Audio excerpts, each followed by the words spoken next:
प्रधानमंत्री समझ चुके हैं। नहीं, मैंने तो नहीं ऐसा कहा है, मैंने तो ऐसा नहीं कहा, आप ही कह रहे हैं। मैंने तो नहीं कहा, मैंने कब कह दिया ऐसा?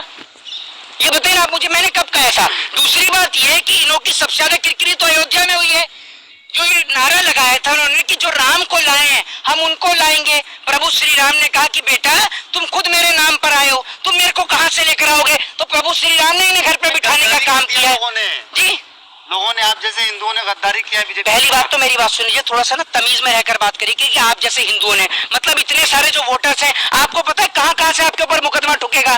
आपकी पत्रकारिता सब धरी की धरी रह जाएगी, और जिस मोदी को आप सपोर्ट कर रहे हो ना वो आपको बचाने भी नहीं आएगा। ठीक है, तो ये जो आप कह रहे हैं कि गद्दारी कर दी हिंदुओं ने, आपको पता है? सुन, अरे मेरी बात सुन लीजिए, सोशल मीडिया पर वो यही कह रहे हैं। अरे मेरी बात सुन लीजिए, सोशल मीडिया पर तो लोग ये भी लिखते हैं कि गोबर नहीं च्यवनप्राश है। सोशल मीडिया पे तो लोग गोबर खाते हुए भी दिखते हैं। तो आप गोबर खाते हैं?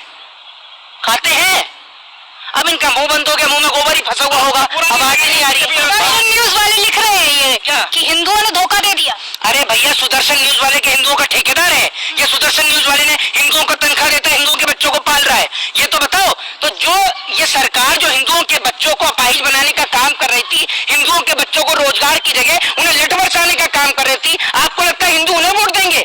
हैं? एक बात आप मुझे बताओ, और प्रभु सुन लीजिए, मेरे को कंप्लीट करने दीजिए। और नरेंद्र मोदी जी की तो वो हालत हुई, नरेंद्र मोदी जी कैसे हिंदू है जरा बताएंगे आप मुझे? 1.5 लाख से मेरी बात सुन लीजिए, आपसे बेहतर होंगे। जब तक मोदी जी अयोध्या में थे, उत्तर प्रदेश से वोट मिल रहा था, तब तक लगाते थे नारा जय श्री राम, और जैसे ही कल अयोध्या हारे नारा दे रहे हैं जय जगन्नाथ, जय जगन्नाथ। मतलब अगर कल आप को जो है डिवाइड करना चाह रहे हैं, भगवान को भी बांट दिया।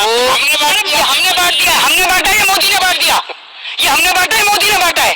ये मुझे बताओ ना। कल तक तो मोदी ये भी कह सकते थे प्रभु श्री राम की जय, जय जगन्नाथ की जय। पहली बात तो ये कि देश की जनता ने मोदी को नहीं चुना, मोदी के साथ और भी गठबंधन है, ठीक है, और भी मोदी के साथ में पार्टियां हैं, तो जनता ने उन सबको चुना है। तो आप कहेंगे कि मोदी को चुना है, अगर मोदी को चुना है तो बनवा लो आप अकेले मोदी से सरकार, बना देगा आपको मोदी अकेले सरकार? एनडीए चुना है बस। बोलिए ना, तो आप कहेंगे मोदी को दिया है, मोदी को दिया। अरे कल मोदी मतलब एनडीए है भाई। इससे पहले गांधी को प्रधानमंत्री बना रहे हैं। मेरी बात सुन, अरे मेरी बात तो सुन लीजिए। और प्रधानमंत्री एक सिंगल इंटरव्यू में, मैं चैलेंज के साथ कहता हूँ, एक सिंगल इंटरव्यू में अगर कोई बता दे मैंने बोला हो कि राहुल गांधी प्रधानमंत्री बन रहे हैं, आप दिखा दीजिए। आप अपने मुंह की बात मत बोले करिए, नहीं सुन लीजिए, आप अपने मुंह की बात मत बोला करिए, जो आपके मन में आ रही है वो मत बोला करिए। मेरे से सवाल कर रहे हैं तो मेरे सवाल का जवाब लीजिए। दूसरी बात ये कि आपको एक बात बताता हूँ, नरेंद्र मोदी में अगर इतना दम है ना, पहले नरेंद्र मोदी जी कह रहे थे कि एक अकेले को हराने के लिए सारे लोग एक हो गए। इंदिरा को चुनौती देकर बने सबसे युवा सीएम, सोनिया को विदेशी कहने पर कांग्रेस से निकाले गए। कभी चुनाव न हारने वाले शरद पवार को भतीजे अजीत ने कैसे दी मात, परिवार राज में देखिए पवार फैमिली के।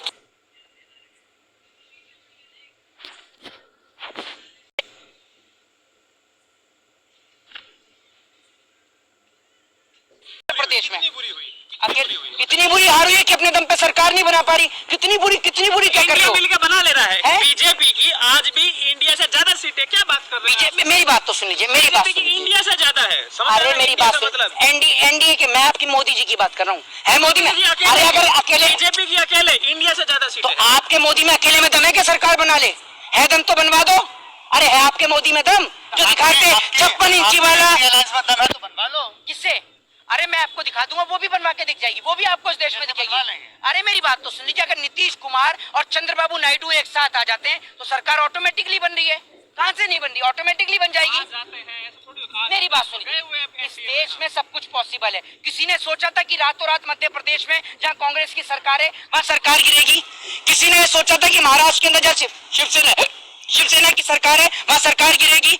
पूरे देश के अंदर लोगों ने देखा कि मध्य प्रदेश में सरकार को गिरते हुए, महाराष्ट्र में सरकार को गिरते हुए, तो हर चीज पॉसिबल है। दूसरी बात ये, नीतीश कुमार को तो जाना पलटू राम के नाम से जाना जाता है, तो भैया नीतीश कुमार इतनी तेजी से गिरगिट भी रंग नहीं बदलता जितनी तेजी से नीतीश कुमार बदलते हैं। तो भैया आप नीतीश कुमार का कर रहे हैं, वो आएंगे आपके साथ, आप गिरगिट बोल रहे हैं। मेरे साथ क्या, मेरी क्या पार्टी है?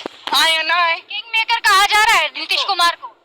भैया कोई किंग मेकर नहीं है, कोई किंग मेकर नहीं है। बस ये है कि कहावत आपने सुनी होगी कि बुरे वक्त में गधे को भी बाप बनाया जाता है, ठीक है, बस वो वाली बात है। दूसरी बात, अरे मेरी बात सुन लीजिए, वो काम आपका है और आपके संबित पात्रा का। आपके संबित पात्रा मोदी को देश का बाप बताते हैं और आप नीतीश कुमार को अपना बाप बता रहे हैं। आपका बाप हो सकता है नीतीश कुमार, अपने बाप बनाइए। पर ये लिख रहे हैं कि कुछ लोग जो है उन्होंने हिंदुत्व को छोड़ दिया, उन्हें बहन बेटी की इज्जत से ज्यादा भाईचारा पसंद आ रहा है। नहीं, तो उनको ये पूछना चाहता हूँ कि जब मणिपुर के अंदर हिंदू बेटियों की इज्जत और आबरू लुटी, तब तुम हिंदुओं के ठेकेदार कहाँ थे? जब प्रज्वल रमन्ना जैसा अपराधी देश की बेटियों की इज्जत लूट के वीडियो बना रहा था, तब तुम हिंदुओं के ठेकेदार कहाँ थे?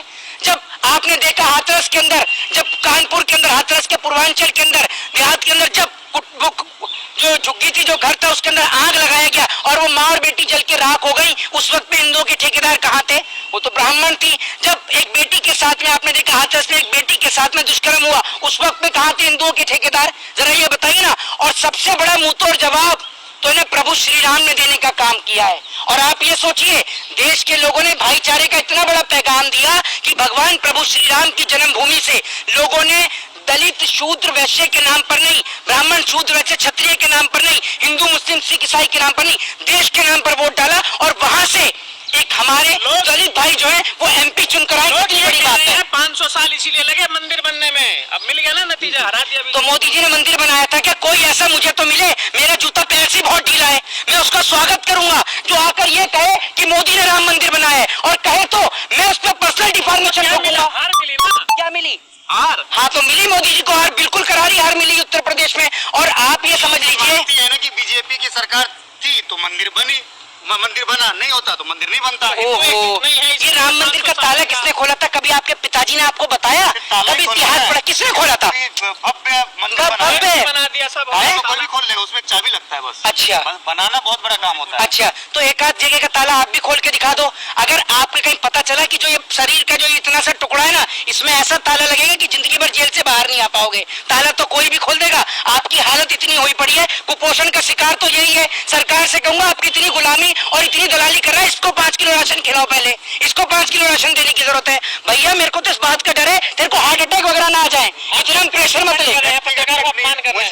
पत्रकार का अपमान? अरे मेरी बात सुनिए, पत्रकार इनका सम्मान कौन सा है? आप हमेशा जो है व्यक्तिगत टिप्पणी ही करते हैं। अच्छा, जब आपके पास कोई जवाब नहीं होगा तब बोलेंगे इंटरव्यू रोक दो, शुरू करेंगे फिर से। अच्छा, अच्छा, उसके बाद जवाब नहीं होगा तब पर्सनल जाएंगे। ठीक है, अब मुझे ये बता दीजिए। अरे मेरी बात तो सुन लीजिए, डेटा पे बात कीजिए, जो सवाल आपसे पूछा गया उस पे आप बात करिए। चलो फैक्ट और डेटा पे बात कर लेते हैं। ग्लोबल हंगर इंडेक्स में भारत का कौन सा स्थान है? सवाल हो रहा है उस पे बात कीजिए ना, सवाल याद करके जो चलता है उस पे बात कीजिए ना। अच्छा चलो एक मिनट, ये पत्रकार, अरे मेरी बात सुनिए। हाँ, नहीं मीडिया में नहीं पूछेंगे, मेरी बात सुनिए भाई। आप राजनीति में बात करते हैं ना, जरा मुझे ये बता दो, एक पार्टी है डीएमके, उसकी फुल फॉर्म बताना जरा। आप बताइए। अरे आप तो पत्रकार हो, पार्टी की फुल फॉर्म है इनको नहीं पता और ये अपने आप को पत्रकार बताते हैं। आप बता दो, माइक ले लेके भाग रहे हैं। आप पूछ रहे हैं, आप थोड़ी सवाल आप पूछ रहे हैं, घर से पढ़ के आए करो।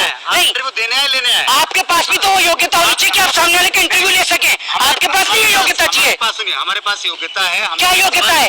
क्या योग्यता है आपके पास? आपको ये नहीं पता, आपको ये नहीं पता जो पार्टी चुनाव लड़ रही है उनकी फुल फॉर्म क्या है? तीसरी बार हम प्रधानमंत्री बनने नहीं देंगे। कैसे बन जाएंगे? कैसे बनेंगे? प्रधानमंत्री फिर से बन रहे। अरे कैसे बनेंगे? कैसे बनेंगे? 9 तारीख को मोदी जी शपथ ले रहे हैं। 8 जून को। मैं बोल रहा हूँ, अगर नरेंद्र मोदी जी प्रधानमंत्री नहीं बने फिर आप लोग तो कह रहे थे करेंगे। आपने तो सुन लीजिए, इन्होंने तो पहले भी कहा था कि काला मुंह करेंगे। आपने काला मुंह करा, आपके मोदी की 400 सीट नहीं आई। आप दोनों इधर आओ, आप दोनों ने कहा था कि काला मुंह करेंगे। अरे आइए तो, माइक खींच रहे हैं। इन्होंने कहा कि मोदी की 400 सीट आएंगी, मोदी की 400 सीट नहीं आई, तो आप दोनों ने मुंह काला करा। कल मुझे लगता है ये इसलिए इंटरव्यू लेने के लिए आए, मुंह काला करके घर में बैठे होंगे दोनों। चलो अच्छा, आपने मुंह तो काला किया, क्योंकि अगर मंत्री बन रहे हैं, क्योंकि अगर तो पार कर रही है। हमने मेरी बात सुन लीजिए, मेरी बात सुन लीजिए, मेरी बात सुन लीजिए, क्योंकि अगर आप मुंह काला नहीं करेंगे तो जनता आपका मुंह काला कर देगी। मोहित शर्मा जी, हमने ये कहा कि एग्जिट पोल में 400 पार चल रहा है, लेकिन मोदी जी तीसरी बार प्रधानमंत्री बनेंगे। अच्छा, वो बनता दिख रहा है। अगर मैं कह रहा हूँ, मैं ये बोल रहा हूँ, मेरी बात सुनिए, प्रधानमंत्री बन रहे हैं। अगर मैं ये कह रहा हूँ, अगर मोदी जी शपथ ले रहे हैं, हाँ, आप अगर मैं कह रहा हूँ, मेरी बात सुन लीजिए, मैं ये कह रहा हूँ अगर नरेंद्र मोदी जी प्रधानमंत्री नहीं बने तो भैया मैं तो कहता नहीं हूँ और ना मैं इस बात की जिम्मेदारी ले रहा, लेकिन आप तो ऐसे लड़ रहे हैं मोदी जी के लिए जैसे मोदी जी आपका कोई व्यक्तिगत रिलेशन हो। तो मैं पूछ रहा हूँ आपसे, अगर मोदी जी देश होता है ये समझ देश के प्रधानमंत्री हैं, देश के प्रधानमंत्री हैं, अभी प्रधानमंत्री हैं देश के। अरे मेरी बात सुन, नहीं आप नहीं, वो तो मैं समझ गया, ये मैडम बता रही हैं देश के प्रधानमंत्री कैसे? आज भी वही है, प्रधानमंत्री वही कैसे? अभी फिर से शपथ लेने वाले हैं ना। अच्छा, तो शपथ ले ली 8 जून का उन्होंने ऐलान कर दिया है, समझिए बना देंगे शपथ ना ले। प्रधानमंत्री ने देश में राष्ट्रपति शासन लग जाता है जब प्रधानमंत्री का चुनाव होता है। पढ़िए आपने ये बात किताब में, मत करिए, पढ़िए। हाँ, हाँ, पढ़िए, कहाँ लिखी है, पढ़िए। कहाँ लिखी है बात? अभी तो प्रधानमंत्री की शपथ लेंगे ना, अभी तो बनती भी है। मेरे को सुन तो लीजिए, इंटरव्यू एक देने- मिनट, देने- कहाँ लिखी है बात? यही आप प्रॉब्लम है। ऐसे ही करते हैं, आप जवाब देना नहीं चाहते हैं। जवाब मैं कहता हूँ, सुन लीजिए, पहले पढ़ के आया करिए, घर से पुख्ता जानकारी लेके आया करिए, उसके बाद सवाल जवाब किया करिए। दूसरी बात पढ़ के आया कर बात ये, मैं पढ़ के आता हूँ घर से, मुझे मत पढ़ाइए, मैं पढ़ के आता हूँ। नाम क्या है? देखो, ये मोदी जी के चाचा बिल्कुल, क्या किसका क्या क्या बोला? नहीं नहीं, ये कौन है, ये कौन है? ठीक से नहीं, ठीक से नाम भी नहीं ले पाते ये लोग, और ऐसे। और पहली बात तो ये कि अब आप खैर वहां पर तक नहीं जाते हैं, अभी देश की बात करते हैं। दूसरी बात ये कि जिस तरीके से अमेठी से स्मृति ईरानी हारी, पूरे देश ने देखा, और स्मृति ईरानी का हारना भी वाजिब था। स्मृति ईरानी इसलिए हारी क्योंकि पूरे देश के लोगों ने देखा कि जब इनकी बेटी के ऊपर कोई मुसीबत आती है तो स्मृति ईरानी गला फाड़ के बोलती हैं, लेकिन जब देश की बेटियों की बात होती है तो स्मृति ईरानी के मुंह से जवाब नहीं निकलता। एक बात में आपको भी एग्री करना चाहिए। सबको पता है स्मृति ईरानी हार की, पहली बार राहुल गांधी हार गए थे, कोई फर्क नहीं पड़ता जी। है। उससे लोकतंत्र में यही सबसे बड़ी बिल्कुल, खूबसूरती बिल्कुल, होती है। बिल्कुल। पहली बार राहुल गांधी हारे, इस बार स्मृति ईरानी हार। राहुल गांधी डर के इस बार नहीं चुनाव लड़ने गए अमेठी से, स्मृति ईरानी से डरे, क्या हुआ उससे मसला नहीं है।